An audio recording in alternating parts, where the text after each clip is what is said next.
কোথায় যাচ্ছিস রে গোজো? সেটারদার বাড়ি, জন্মাষ্টমীর নেমন্তন্ন তো, তাই। তোমরা যাবা না দাদা? বলিনি তোদের?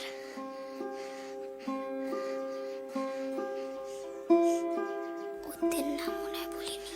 তাই অবশ্য ওরা বেছি বেছি বলেছ তো, সবাইরে তো বলিনি। কেটা বলেছ? আমাদেরও বলবে, আমাদেরও বলেছ। দাদা হাটে গেছে, হাটের টিফিলে দাদার সাথে যাব।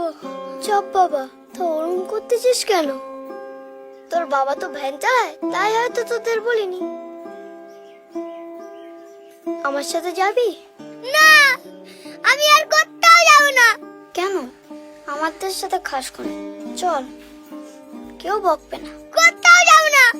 এ দাদা চল চল না, খাবার শেষ হয়ে যাবে না বলো।